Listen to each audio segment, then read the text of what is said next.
প্রথম ধন্যবাদ জানাই স্বাধীন নিউজকে।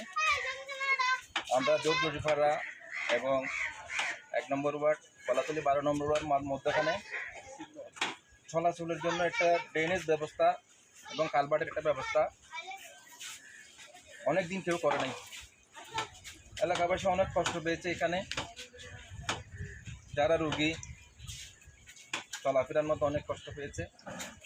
তাই আমাদের প্রিয় নেতা, মাটিও মানুষের প্রিয় নেতা জিয়া রামু আসনের সংসদ সদস্য জনাব লুৎফর রহমান কাজলের নিজ তহবিল থেকে অনুদান দিয়ে এটা আমি এলাকাবাসীর পক্ষ থেকে, আমার পূর্ব জোরজুরিপাড়া সমাজ পরিচালনা কমিটির পক্ষ থেকে আমাদের প্রিয় নেতা কাজল ভাইকে ধন্যবাদ জানাই।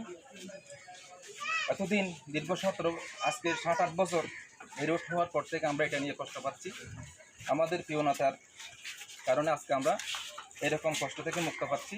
আমি আমার ব্যক্তিগত পক্ষ থেকেও আমার প্রিয় নেতা কাজল ভাইকে ধন্যবাদ জানাই। ভবিষ্যতে আমাদের এই এলাকার কাজল ভাইয়ের হাত দিয়ে আরও অনেক উন্নতি হতে পারে, রোডঘাট সংস্কার হতে পারে, জনগণের সুবিধার্থে যেটা করার দরকার সেটা যেন আমরা কাজল ভাইয়ের কাছ থেকে যেতে পারি, সে আশা ব্যক্ত করে আমার সংক্ষিপ্ত আলোচনা এখানে শেষ করলাম। আসসালামু আলাইকুম।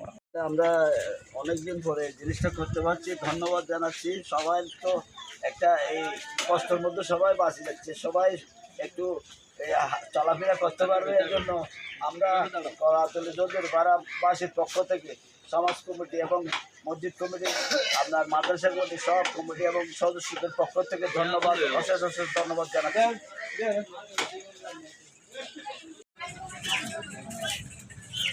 আপনারা কিছু ওখানে